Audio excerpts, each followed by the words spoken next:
रूस और यूक्रेन के बीच जारी युद्ध एक बार फिर भयावह हो गया। रूस ने यूक्रेन को निशाना बनाते हुए रॉकेट और मिसाइलों की बारिश की, जिसके बाद यूक्रेन के कई इलाकों में लोगों की जान पर बनाई। जबकि खेरसौन में तो हाहाकार मच गया। यहाँ रूस ने एक के बाद एक कई रॉकेट दागे। आसमान में धूल और धुएं का गुबार नजर आया, जबकि एक इमारत खंडहर में तब्दील हो गई। इस इमारत की छत गिर गई, दीवारों में दरारें आ गई, खिड़कियां और शीशे चकनाचूर हो गए। यहाँ तक कि इमारत का मलबा सड़क पर फैला हुआ नजर आया। जानकारी के मुताबिक ये यूक्रेन के मिलिट्री एडमिनिस्ट्रेशन की इमारत थी, जिसे जानबूझकर रूस की सेना ने निशाने पर लिया। हालांकि इस सैन्य इमारत पर हुए हमले में घायलों और मारे गए लोगों के बारे में कोई जानकारी नहीं मिल पाई, लेकिन जिस वक्त हमला हुआ उस वक्त इस इमारत के आसपास बहुत कम लोग मौजूद थे। वैसे यूक्रेन की ओर से युद्ध विराम के प्रस्ताव को ठुकराने के बाद से ही इस बात के कयास लगाए जाने लगे थे कि रूस पड़ोसी देश पर हमले तेज करने वाला है, और रूस ने ऐसी संभावनाओं को सच साबित कर दिया। रूस की सेना ने यूक्रेन के सैन्य ठिकानों और रिहायशी इलाकों पर बमबारी तेज कर दी। रूस के मिनिस्ट्री ऑफ डिफेंस ने एक वीडियो जारी किया। इस वीडियो में रूस के फाइटर जेट उड़ान भरते नजर आए, जबकि थोड़ी देर के बाद ही फाइटर जेट्स ने मिसाइलें दागनी शुरू कर दी। जानकारी के मुताबिक इन लड़ाकू विमानों ने यूक्रेन के मिलिट्री ठिकानों पर हमला किया, जिससे यूक्रेन को भारी नुकसान पहुंचा। हालांकि रूसी हमलों के बावजूद यूक्रेन ने भी जवाबी कार्रवाई जारी रखी। यूक्रेन की सेना ने रूस के कई टैंक तबाह कर दिए, जबकि उसके मिसाइल सिस्टम को भी उड़ा दिया। इस बीच यूक्रेन के राष्ट्रपति वोलोदिमीर ज़ेलेंस्की ने जनता को संबोधित किया। अपने संबोधन में उन्होंने कहा कि रूस ने हमले तेज कर दिए हैं, जिसकी वजह से हालात सुधरने की जगह और खराब हो गए हैं। ज़ेलेंस्की ने यूक्रेन की जनता को बताया कि कैसे जंग के मैदान में हालात पहले से कहीं ज्यादा गंभीर हो गए हैं। Спокою на передовій немає, нічого легкого і простого немає. Кожен день і кожен метр даються надзвичайно тяжко. І особливо там, де уся тактика окупантів зводиться до знищення артилерії усього перед собою.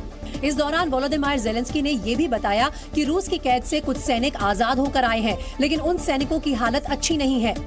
Зокрема, про те, що принципи Олімпійського руху точно не включають в себе потурання державам-терористам.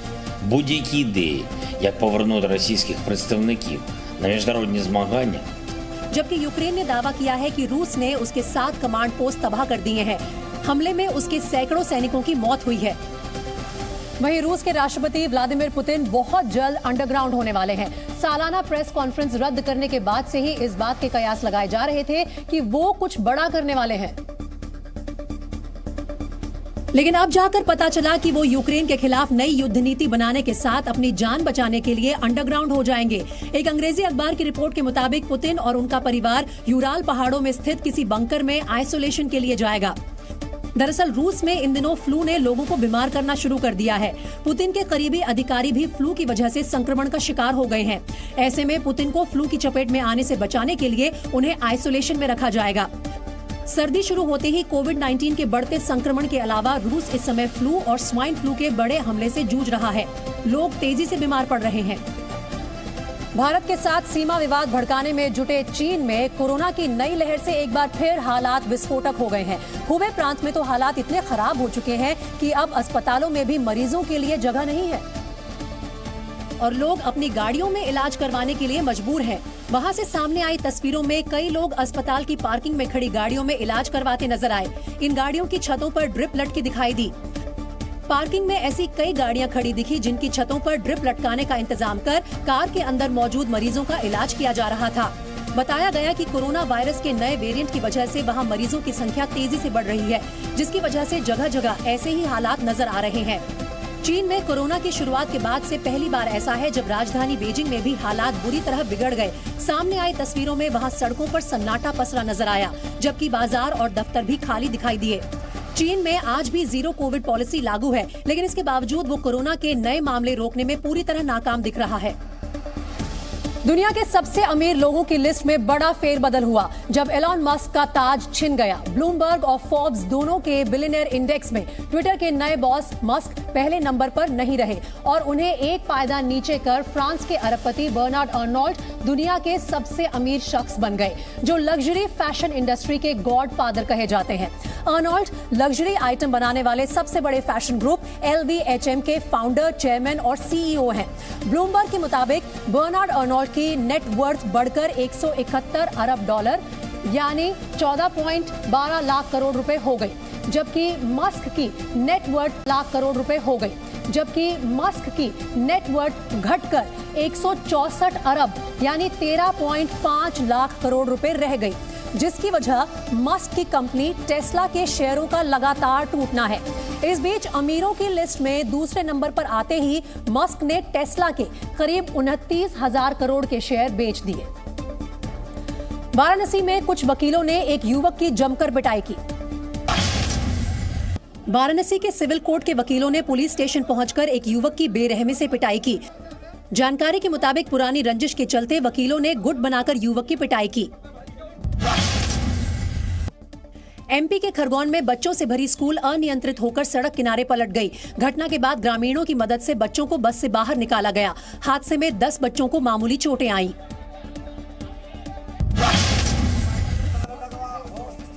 गाजियाबाद के जटवाड़ा इलाके में एक बंदर की वजह से घर में आग लग गई। जानकारी के मुताबिक बंदर ने घर में जल रहे लकड़ी के चूल्हे से लकड़ी इधर उधर फेंक दिए, जिसकी वजह से आग लग गई।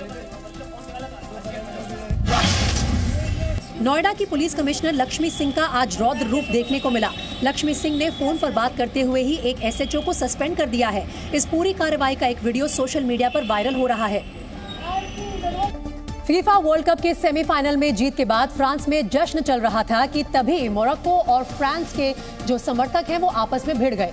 फिर तो सड़कों पर अफरा तफरी मच गई। हालांकि हिंसा की आशंका को देखते हुए फ्रांस में पहले से ही पुलिस तैनात थी, लेकिन पुलिस ने जब भीड़ को काबू करने की कोशिश की तो हिंसक भीड़ सुरक्षा कर्मियों से ही भिड़ गई। जानकारी के मुताबिक ये मोरक्को के समर्थक थे जो सेमीफाइनल में फ्रांस से हार के बाद भड़क गए और सड़कों पर हिंसक प्रदर्शन करने लगे। तस्वीरों में दिखाई दिया कि फुटबॉल प्रशंसक पुलिस पर हिंसक कार्रवाई करते हुए आतिशबाजी का इस्तेमाल करते दिखे। वहीं पुलिस उन्हें पीछे धकेलने की कोशिश कर रही थी। पेरिस में भी कई जगह प्रशंसक आपस में भिड़ गए। पुलिस को आशंका थी कि सेमीफाइनल के बाद फ्रांस में जगह जगह हिंसा भड़क सकती है। ऐसे में करीब 10,000 पुलिसकर्मी पूरे फ्रांस में तैनात किए गए, जिनमें 5,000 सिर्फ पेरिस के ही आसपास के इलाकों में मौजूद रहे। सिर्फ फ्रांस ही नहीं बल्कि बेल्जियम की राजधानी ब्रसल्स में भी मोरक्को के समर्थकों की पुलिस से झड़प हो गई। सड़कों पर मौजूद भीड़ हंगामा करने लगी और अचानक पुलिस पर आतिशबाजी शुरू कर दी। इससे पहले भी फीफा वर्ल्ड कप के क्वार्टर फाइनल में जीतने के बाद मोरक्को के समर्थकों ने बेल्जियम में हिंसा की थी। फ्रांस में जगह जगह लोगों की भीड़ जमा थी और जबरदस्त आतिशबाजी हो रही थी। दरअसल ये सभी फुटबॉल के चाहने वाले थे जो फीफा वर्ल्ड कप के सेमीफाइनल में फ्रांस की जीत के बाद सड़कों पर उतर आए और जीत का जश्न मनाने लगे। फ्रांस का झंडा लपेटे कोई खुशी से झूम रहा था तो कोई जोश में चिल्ला रहा था, क्योंकि लगातार दूसरी बार मौजूदा world champion France FIFA world cup के फाइनल में पहुंच गया। फ्रांस ने मोरक्को को 2-0 से हराकर ये जीत दर्ज की। इस ऐतिहासिक पल को फ्रांस के नागरिक एक साथ जी रहे थे। शहर में जगह जगह स्क्रीन लगी थी, क्लब भरे हुए थे और लोग एक साथ मैच देख रहे थे। खिलाड़ियों की हर एक किक जो बॉल को गोल के करीब ले जा रही थी, फ्रांस और मोरक्को के प्रशंसकों की धड़कनें बढ़ा रही थी।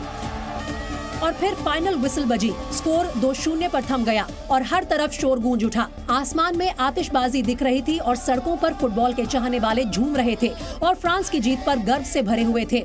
It was a great game against against one of the best team of the tournament, the sensation of the tournament. So we can be proud of our team, of France, and we are very happy and we have to celebrate it. अब 18 दिसंबर को FIFA world cup का final France और Argentina के बीच खेला जाएगा।